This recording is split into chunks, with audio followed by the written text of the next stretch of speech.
the Chancellor of the Federal Republic of Germany. U.S. President Obama and German Chancellor Angela Merkel have been busy over the past week working to end the conflict in eastern Ukraine. Monday's meeting was to show a unified front despite a big disagreement over policy.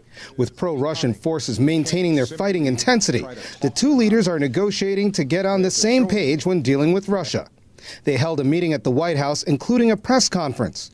Merkel's White House visit follows a week of negotiations with Ukrainian President Petro Poroshenko and Russian President Vladimir Putin to try and end the violence in eastern Ukraine.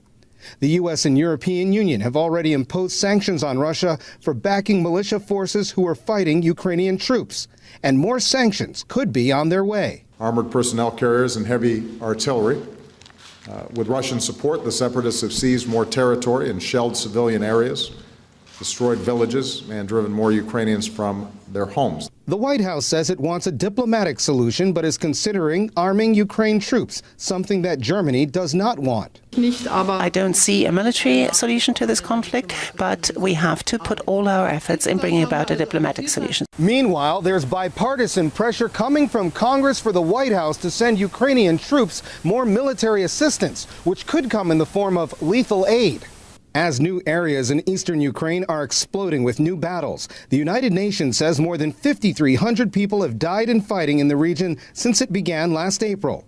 Lawmakers such as Senator John McCain have been very vocal in pressing for more sanctions on Russia, which he says Russian president is ignoring. Putin does not want a diplomatic solution. Merkel will head back to Russia this week for a peace summit set to begin in Minsk Wednesday with Russia, Ukraine, and France in attendance. She's hoping to reset the Minsk Protocol, but the U.S. will be left out of those negotiations.